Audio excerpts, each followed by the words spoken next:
पूरे देश में अब सीए लागू माना जाए?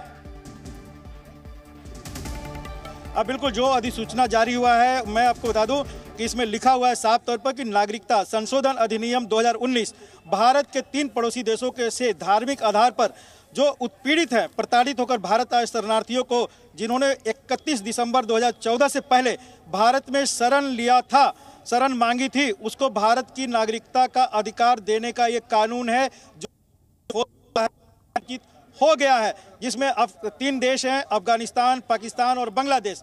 और यहाँ से जो 6 माइनॉरिटी कम्युनिटी के लोग आए थे, वो हिंदू, सिख, बौद्ध, जैन, पारसी और ईसाई, इनको नागरिकता देने का जो कानून था ये लागू हो गया है इस देश में। यानी सीएए को लागू करने का एक ऐलान बीजेपी ने 2019 के लोकसभा चुनाव के समय कहा था, संसद से पारित कराया और आज इसे अधिसूचित कर दिया गया है और ये कानून अब पूरे देश में लागू हो गया है। इसमें यह भी कहा गया है, जो अधिसूचना जारी हुई है उसमें प्रमुख मुद्दे भी कहा गया है, पुनर्वास और नागरिकता की कानूनी बाधाओं को दूर करता है ये कानून। इसी के साथ ये भी कहा है कि दशकों से पीड़ित जो शरणार्थियों को सम्मानजनक जीवन नहीं दिया गया था, अब उनको सम्मानजनक जीवन दिया जाएगा। आपने देखा कि हजारों की संख्या में जो पाकिस्तान से हिंदू आए थे, आपने दिल्ली में कई ऐसे उदाहरण देखे होंगे, चाहे राजस्थान में कई जगह देखा होगा कि वो लोग बहुत बुरी हालत में थे, उनको नागरिकता नहीं थी, जो मूलभूत सुविधा उसको मिल पा रही थी क्योंकि नागरिकता नहीं थी। अब उनको नागरिकता मिलने के बाद भारत के, जिसे हम आपको जो अधिकार है, मूलभूत अधिकार है संविधान के तहत, उन सब अधिकारों का उनको पालन किया जाएगा, उनको मिलेगा अधिकार। ये भी इसमें लिखा हुआ है, ये भी साफ तौर पर लिखा हुआ है इस अधिसूचना में। नागरिकता अधिकार से उनके सांस्कृतिक, भाषिक, सामाजिक पहचान की रक्षा होगी।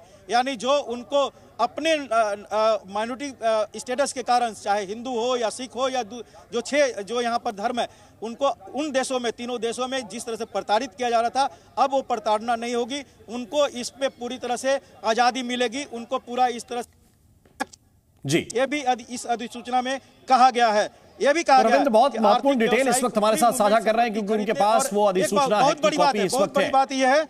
जी बोलिए रविंद्र।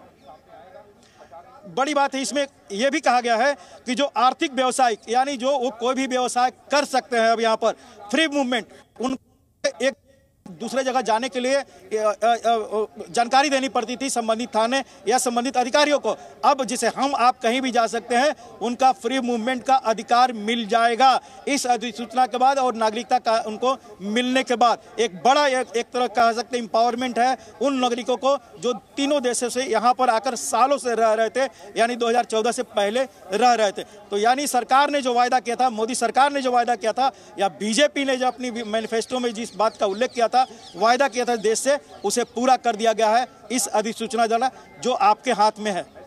बिल्कुल, तो ये बहुत ही महत्वपूर्ण डिटेल पढ़कर इस वक्त रविंद्र कुमार बता रहे हैं।